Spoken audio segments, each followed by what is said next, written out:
And we're live. Hello and welcome to another live demonstration. Today I want to introduce you to the Canson Heritage watercolour paper. So Canson have centuries of paper making behind them, and they've brought out the heritage paper as part of that tradition, just to show where technology has moved on, but how they can still create that lovely natural feel of paper. So we have the knot, the rough and the hot press surface. And you can see the textures quite clearly, whereas sometimes with other brands you can't always see a rough and a knot texture, but with this it's got a really nice organic texture. Mould made paper, acid free, archival, so really 100% cotton, so really high quality watercolour paper. So let's have a look and see how it works. So natural hairbrush, because this holds plenty of water and is great for doing swatches across paper. Just chose a nice green colour. Load in the tip of the brush. So this is the knot surface, and you can see the texture through of the paper. Okay, so let's go on to the rough. So knot is probably one of the most popular surfaces that most people will paint on. Rough has a lot more texture, and it's really nice actually on this paper, on this brand, because it's really quite textured. So let's have a look and see how it works with paint. Again, loading my brush, and you can see there how it really creates those lovely dry brush marks, and how you can get the texture of the paper to come through. I've noticed it's quite a greedy paper. It's taken the colour off, but it's still very wet. It's staying wet on the surface for a little longer. So when I do little demonstrations at the bottom, we'll see how wet it stays and how much blending we can do. So onto the hot press surface, a really nice smooth surface. So great for detailed work, botanical work. And you can see there how the colour just slides on the surface. You're not getting the texture as you have done in the other ones. Really smooth, crisp edges. Okay. So what I like about this paper is you can really see the different textures. The rough is really nicely textured. So decal edge all the way around when in full imperial. Watermark, 100% cotton, a nice, good quality, top quality watercolour paper. So what I'm going to do, I'm just going to do these little ducks at the bottom, because I just want to have a test and have a feel of how the paper works. So we'll start with the knot and work our way across. Just using one colour, just doing a little demonstration. So seeing how the paper takes wet on dry, it holds the colour really nicely, and I'm able to create nice crisp lines. It's not feathering. Just want to take some of the colour off. I might swap brushes. The reason I'm swapping brushes is because the natural hair holds a lot of water, and for me it doesn't always work. I like a much stiffer bristle, which the synthetic offers. Just doing wet on dry, and we will have a look at wet in wet in the background. Just see how quickly and how the colour stays crisp and fine legs. Okay, so let's try some dry brush in the water and see how it picks up the texture. That picks it up really nicely. You're able to create texture.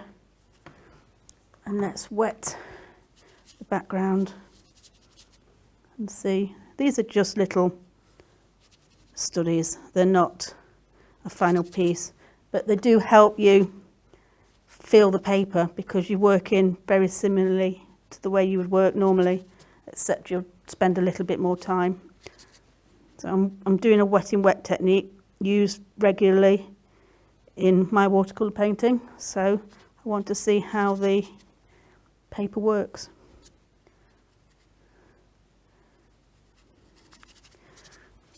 I can still see this is still quite damp, which means it's sitting on the surface and it allows me to go back in.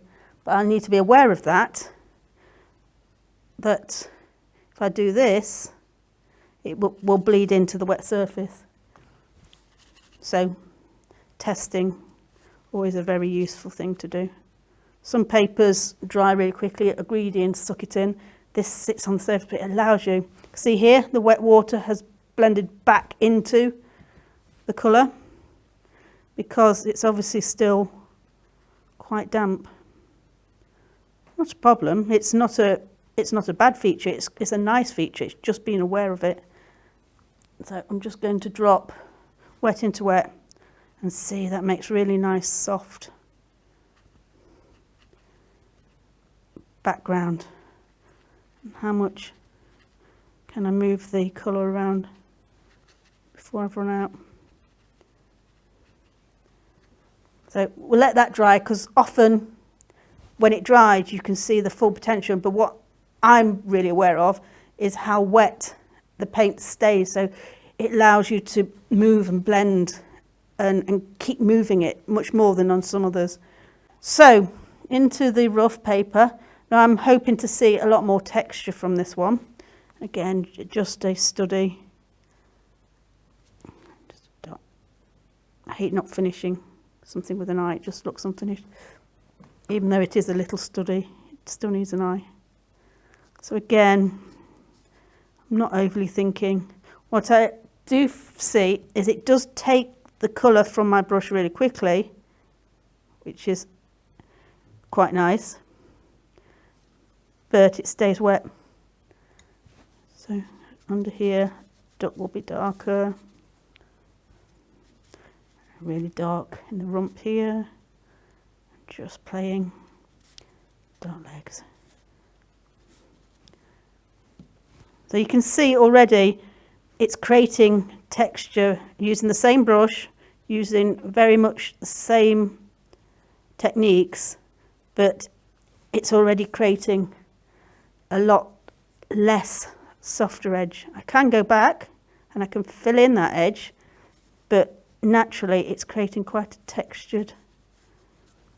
I like it. I like texture sometimes. I like the quality of a paper that makes it nice and textured, and you don't have to do much work. So I'm sure dry brush is going to work wonderfully on this.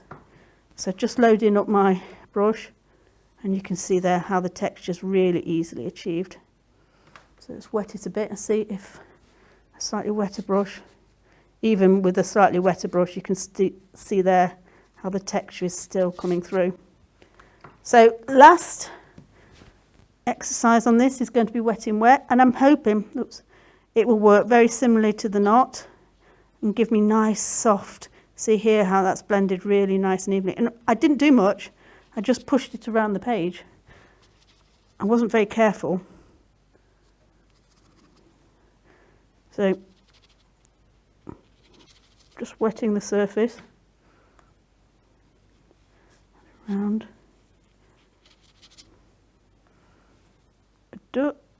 Like the studies, I'm not being over careful.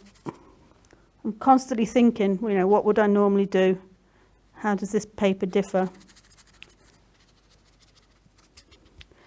And I do know, which I might try in a minute, that it will take scrubbing really well. It's a really strong, tough paper. So just again, drop some colour into the background and see how wet in wet works. You can see there I've made it quite liney, but it's diffusing. So I'm not having to do very much to get a really nice soft diffuse colour.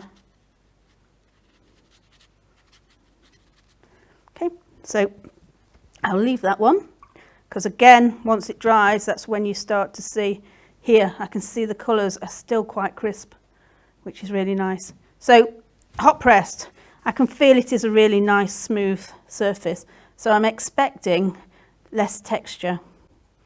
So let's have a look. Let's just bring, yes, so you can see here I'm going to have to just slightly adapt how I'm working, because it's given me very much more brush marks are more evident, and that's the paper. That's the beauty of a hot press paper. It's wet on dry. You do have to watch your brush marks because it's not got quite the same surface or the absorbency, because it's much more densely pressed. So your colour tends to sit on the surface, and I know it will stay wetter for much longer. Again, not worried about what I'm really doing. I'm just making it look like a duck. It's got legs. Go. So again, you get some nice sharp clean lines here. Just watch your brush marks if you're worried about that.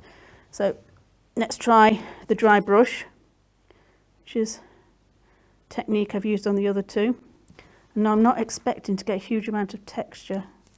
That's interesting. You can still, it's the brush I think is making this rather than the paper. So let's wet it a bit more, and you can see there that actually you are getting the softer line you would expect, but you're still able to use the brush and create texture on the hot pressed surface. So wet in wet. I've got water everywhere. I've been a bit overzealous. These are still quite damp. This is still quite wet, which is great for dropping in colour and wet techniques. So just put a wash around the duck. So I don't know if you can see, but that is a much cleaner, crisper line than you are getting with the others. So let's see how this just drops in. Dropping in. Same technique as in the two previous. Doesn't seem to be diffusing quite as quickly as the others, but again that will be due to the much more densely packed fibres in the paper. So I'll leave it and not fiddle around with it too much. I just want to see how it works. Okay, so I can still see this is still quite damp, and so is this because it's raised. Once it dries, it will start to flatten.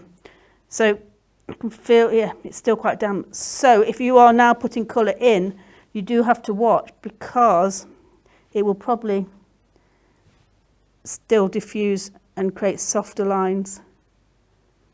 I'm not sure if you can see it.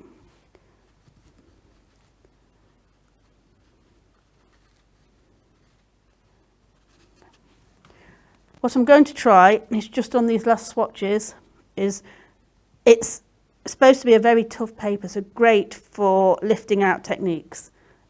So I'm just going to try and be quite tough with it and see how much it takes. So just really scrubbing back, lifting off. This is a technique you will use when you're using watercolour. If you've got an area you want to improve, you want to change, you want to change the tones. So you will often do this on a watercolour paper, and a good paper will just take all of this and not affect the surface. Well, I can't see anything happening on this one. Don't know if Gary can have a close-up, but that seems pretty intact. Again, let's try the rough. I'm not actually sure how staining this colour is, so I'm not looking for the staining properties, I'm looking for the toughness of the paper.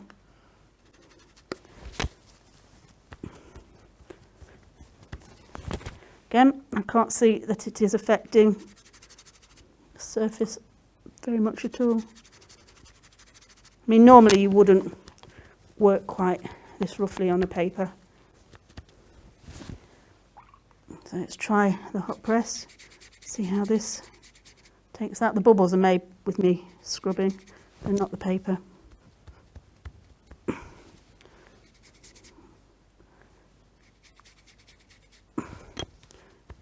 Again, I'm quite pleased with how that surface has worked. A good test is then Just seeing how paint takes to the surface you've just scrubbed. I can't see any bobbling on any of those surfaces. Okay. So that took quite a bit of scrubbing, lifting off the paper, trying to take the paint off, and that's a good sign of a good quality paper when you're able to do this and it doesn't really affect it doesn't create it to bubble. It will have some tendency to bubble if you really start to really scrub into the paper, but it's got a good size on the surface, allowing you to do a lot of lift out techniques and a lot of the techniques that you want to achieve in watercolour. So just to reiterate, it's 100% cotton, acid free, a top quality watercolour paper in some really nice surfaces. I really like the rough. I think it's got a really nice natural texture. So I hope you enjoyed that, and join me next week for another live demonstration.